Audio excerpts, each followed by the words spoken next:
Hello नमस्कार दोस्तों, बहुत बहुत स्वागत है आपका। Good morning. संडे का दिन, बहुत ही प्यारी सी सुबह और 7 बजे 10 मिनट 10 करंट अफेयर्स में आपका है ढेर सारा स्वागत। आप सोच रहे होंगे ये कहाँ से आ गए आज। ज़रूरी है, देखिए भाई क्या है कि क्योंकि करंट अफेयर्स ऐसा है, हम ये कोशिश करते हैं कि हम लोग संडे को भी इसको करते रहें ताकि एक जो हमारा फ्लो बना हुआ है, सब कुछ ना फ्लो की चीज़ होती है, अभी जो फ्लो बना हुआ है वो ना छूटने पाए और आपसे एक भी दिन की जो भी इंपॉर्टेंट न्यूज़ है वो कोई भी चीज़ ना छूटे। ठीक है, आइए शुरुआत करते हैं। हमने आपसे कल के होमवर्क में पूछा था, बताइए बायोडायवर्सिटी डे कब होता है, जिसका आपने बहुत खूबसूरती से उत्तर दिया है दिस वन 22 ऑफ मई। और कुछ लोगों ने तो बहुत अच्छे वेब प्रॉपर वर्ल्ड डे, अर्थ डे और बायोडायवर्सिटी डे मार्च अप्रैल में पूरा बहुत सुंदर तरीके से बताया है, जैसा कि हमने एक साल पहले पढ़ाया था, बिल्कुल वैसे उन्होंने उसी तरीके से बताया है। शाबाश यार, वेल डन। आइए फिर हम टॉपर्स को देख लेते हैं। ये हैं कल के करंट अफेयर्स के टॉपर्स, अमीशा, संतेक, निधि, सुनील और Ashish Tyagi. Well done guys. Daily free test होता है करंट अफेयर्स का।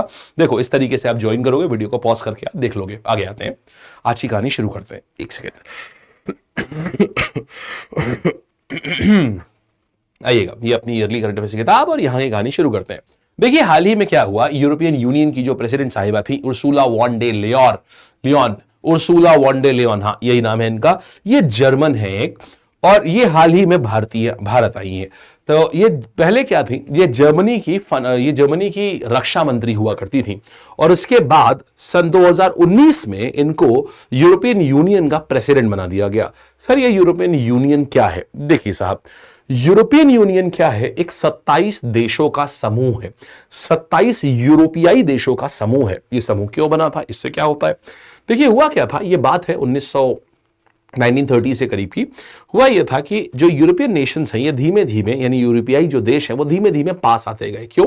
उन्होंने सोचा यार हमको ट्रेड करना है। अच्छा, जब ट्रेड करना है तो ट्रेड करने के लिए हमेशा आपको बाजार की आवश्यकता होती है, आपको लोगों की आवश्यकता होती है जो आपका सामान खरीदेंगे। देखिए हर देश भारत जितना बड़ा नहीं होता। मैं आपको बता दूं, यूरोप में ऐसे ऐसे देश हैं जिनका पूरा कंट्री शायद दिल्ली के बराबर होगी, एक और दूसरी कंट्री होगी वो शायद कानपुर के बराबर हो। इतनी छोटी छोटी कंट्रीज भी हैं वहां पर, और जो कि अच्छा साइज माना जाता है कंट्री का। तो अब है क्या, अब इतने छोटे में अगर वो बिजनेस करेंगे तो जाहिर सी बात है आप बिजनेस कर ही नहीं पाएंगे, क्योंकि कितने ही लोगों को आप अपना माल बेच लेंगे। सिंपल सी बात है, तो बिजनेस ग्रो नहीं कर पाएंगे। इसीलिए क्या हुआ, यूरोपियन नेशंस ने सोचा यार हम ऐसा करते हैं, हम लोग एक ग्रुप बना लेते हैं। ठीक है, और हम उस ग्रुप में क्या करेंगे कि कोई भी वो ऐसा ट्रीट करेंगे हम उस ग्रुप में कि जितने भी कंट्री उस ग्रुप में होंगे वो एक दूसरे के वहां जाकर के सामान बेच सकते हैं और उनसे कोई एक्स्ट्रा कस्टम ड्यूटी या जो मान लो बॉर्डर क्रॉस करने का जो शुल्क होता है ये सब कुछ नहीं लिया जाएगा। ये आइडिया सबको बहुत अच्छा लगा, क्योंकि हर कंट्री के पास कुछ ना कुछ ऐसा बेचने वाला सामान था और अब उनके पास बड़ी मार्केट खुल गई थी उनके पास में बेचने के लिए उस चीज को। तो इसी के चलते क्या हुआ, धीमे धीमे कंट्रीज इसमें जुड़ती चली गई और आज की डेट में 27 देश है यूरोपियन यूनियन में। धीमे धीमे उन्होंने क्या किया, एक उन्होंने अपना एक करेंसी भी लेकर के आ गए, यूरो। तो ऐसा नहीं कि सारे के सारे 27 देशों में यूरो चलता है, इसका अर्थ यह है कि 27 के 27 देश जो हैं वो अपनी करेंसी तो रख ही सकते हैं, साथ के साथ वो यूरो को भी रख सकते हैं। तो ये है यूरोपियन यूनियन की कहानी। अब देखिए, अब अगर इतना सब ट्रेड वगैरह हो रहा है तो एक कमेटी भी चाहिए, एक कमीशन चाहिए जो उस पूरे को देखेगा। तो उसी कमीशन की जो प्रेसिडेंट है वो है उर्सुला बड़ा अजीब सा नाम है भाई, उर्सुला वॉन डेर लेयन। हाँ, ये जर्मन है, एक जर्मनी की ये हुआ करती थी, रक्षा मंत्री हुआ करती थी, अब ईयू की प्रेसिडेंट है। ठीक, आगे बढ़ते हैं। One nation one port. देखिए साहब है क्या, हमारे वहां जो minister of ports and shipping है, इनका नाम क्या है? इनका नाम है श्री सर्बानंद सोनोवाल साहब। अब देखिए अभी तक हमारे वहां प्रॉब्लम समझिए क्या है। आपने देखा कि हमारे वहां जवाहरलाल नेहरू पोर्ट है जो कि सबसे बड़ा पोर्ट है हमारा भारत का। फिर आपने देखा हमारे पास कांडला पोर्ट है, पारादीप पोर्ट है, ऐसे करके बहुत सारे पोर्ट है, मुंद्रा पोर्ट है, तूतीकोरिन पोर्ट है, तमाम पोर्ट्स है हमारे पास। लेकिन एक प्रॉब्लम पता है क्या आपको, हमारे पास जितने भी पोर्ट है ना उन सभी में सब में नियम अलग है।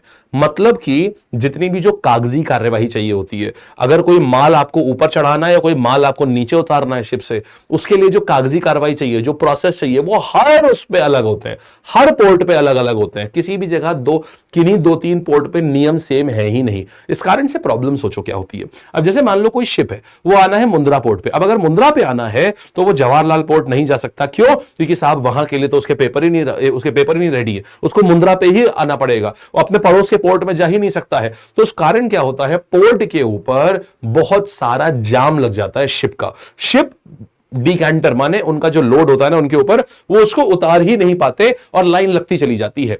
तो अब क्या किया गया है, minister of ports and shipping के ये है सर्बानंद सोनोवाल साहब, इन्होंने बोला है वन नेशन वन पोर्ट लेकर के आएंगे। इसका अर्थ ये नहीं है कि एक ही पोर्ट होगा पूरे भारत में, नहीं, इसका अर्थ यह है कि हम जितने भी पोर्ट्स होंगे हम उन सब पे जो प्रोसेसेस हैं वो सब में सेम कर देंगे, ताकि ये वाली जो प्रॉब्लम है ना कि हर जगह नियम अलग, हर जगह कागजी कार्रवाई अलग, ये खत्म। इससे कितना समय बचेगा? अच्छा, जितना समय बचेगा सोचिए इससे व्यापार को कितना बढ़ावा मिलेगा। ये है पूरी कहानी वन नेशन वन पोर्ट की, समझ गए आप? अच्छा, तो अब देखिए ये पूरी कहानी है इसमें जो लिखी हुई है, हालांकि आपको नहीं मतलब है इसमें। अब आपको और क्या देखना है, ये सब देख लिया। हाँ, मिनिस्टर कौन से हैं? ये मिनिस्टर आते हैं सर्बानंद सोनोवाल साहब, ये आपको देखना है इसमें बस। अच्छा, और आगे बढ़ते हैं, फिर देखेंगे जश्न खुसरो सिल्वर जुबली इवेंट है। तो प्रधानमंत्री नरेंद्र मोदी साहब जो हैं इन्होंने इस इवेंट को इनॉग्रेट करा है। ये इवेंट क्या है, ये सन 2001 में पहली बार हुआ था, क्योंकि सिल्वर जुबली इस इवेंट की थी। इसमें करते क्या है, जो भी सूफी गायक हैं, सूफी गायक का मतलब क्या होता है, इस्लाम में जो ईश्वर का गायन करते हैं उनके लिए, आपने भी बहुत सारी सूफी अपने गायन सुने होंगे, जैसे रंग रेजा, तो स्टार्टिंग में जो आता है वो सूफी पूरा है।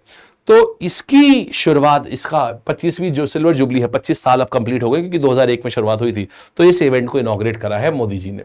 कहां पर हो रहा है ये नई दिल्ली में हो रहा है। कौन ऑर्गेनाइज करता है? रूमी फाउंडेशन इसको ऑर्गेनाइज करती है। सूफी म्यूजिक, पोइट्री और डांस, आमिर खुसरो की याद में ये सब किया जाता है। अच्छा, आमिर खुसरो ने ये सब किससे सीखा था? आमिर खुसरो को तोताए हिंद माने पैरट ऑफ इंडिया बोला जाता है, और इनके गुरु हुआ करते थे शेख हजरत निजामुद्दीन औलिया, सुना है ना, नई दिल्ली में जिनकी दरगाह है, हजरत निजामुद्दीन औलिया, ये इनके गुरु थे। उन्हीं से आमिर खुसरो ने ये सारी चीजें सीखी थी। साथ ही एक खड़ी बोली नाम की बोली भी जो है वो आमिर खुसरो ने इंट्रोड्यूस करी थी। आज के जो नोट्स होंगे उसमें हम आमिर खुसरो की कुछ पुस्तकें जो है वो रखेंगे इसमें नोट्स में। उन पुस्तकों को एक बार बस ओवरव्यू ले लीजिएगा उन पुस्तकों का, ठीक है। चलिए, तो ये 25वां हो गया और 2001 में इसकी शुरुआत करी गई थी इस इवेंट की।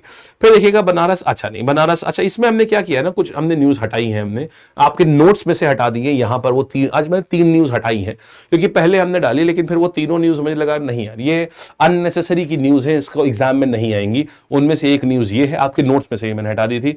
ये basically Banaras literature book award festival है, इसमें बहुत सारे लोगों को अवार्ड्स मिले, बट अगेन ये एक छोटा लिटरेचर फेस्टिवल है तो एग्जाम में नहीं आएगा ये, इसलिए इतने सारे नाम है, देखने नहीं है, क्योंकि आपके नोट्स में से मैं वैसे भी हटा दूंगा, पीपीटी से भी हटाना था, रह गया इसमें से नहीं हट पाया। फिर ये कॉन्फ्रेंस थी, ये भी मुझे समझ नहीं आई, पहले तो डाली मैंने, लेकिन फिर मुझे लगा बहुत ही लोकल मतलब बहुत छोटी कॉन्फ्रेंस हो जाएगी। ऐसी कॉन्फ्रेंस जब पहली बार होती है तब तो इंपॉर्टेंट होती है, अन्यथा इंपॉर्टेंट नहीं होती है ये, तो इसको भी मैंने डिलीट किया था। 3 न्यूज, वो और ये 3 न्यूज मैंने डिलीट करी थी इसमें से।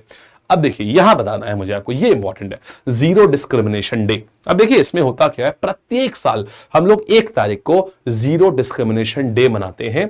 इस बार की थीम क्या है, हम साथ खड़े हैं, वी स्टैंड टुगेदर। अब इसमें है क्या, आप डिस्क्रिमिनेशन किसी के भी प्रति, जैसे मान लीजिए जातियों में ना करिए, धर्मों में ना करिए, नस्लों में ना करिए, आप लिंग में यानी कि स्त्री और पुरुष में ना करिए, किसी प्रकार का डिस्क्रिमिनेशन कभी नहीं होना चाहिए।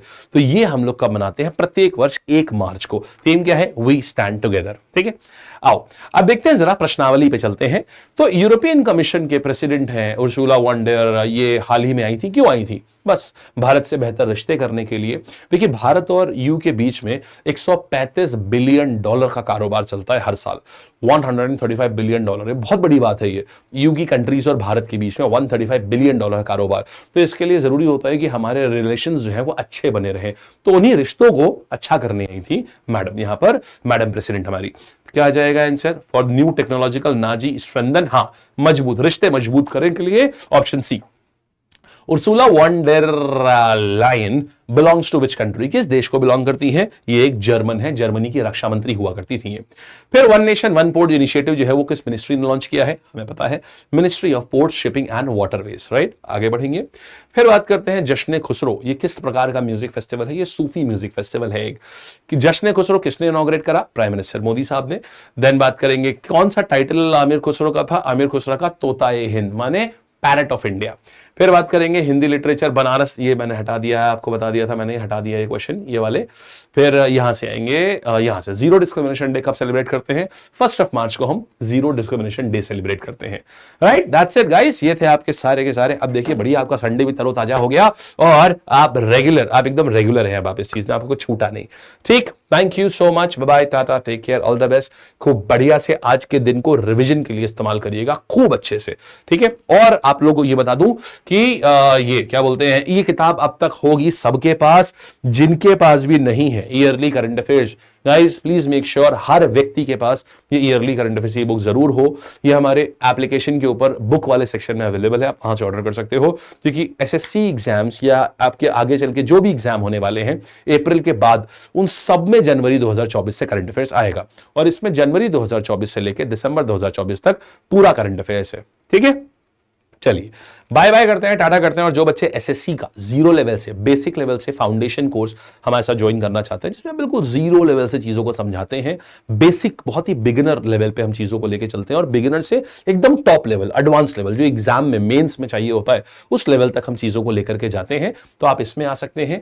ये है कंप्लीट फाउंडेशन बैच, और दिस इज फॉर 2199, और अभी the code discount is LAB lab, ये आपका डिस्काउंट कोड है LAB लैब, जिसमें आपको ये आ जाता है 1599 का। ऑलराइट, चलिए जी बाय बाय करते हैं, टाटा करते हैं। ये रेलवे वालों आपके लिए सेम कोड है LAB लैब, आपको 1000 का ऑफ इस पे भी मिल जाएगा रफ्तार पर, ठीक। ये हमारी GSE किताबें हैं, और यहां मिलेगी आपको CA की PDF आपकी। चलिए ठीक है जी, तो टाटा करते हैं, बाय बाय करते हैं, और फिर से मुलाकात करते हैं अगले सेशन में। चलिए, धन्यवाद।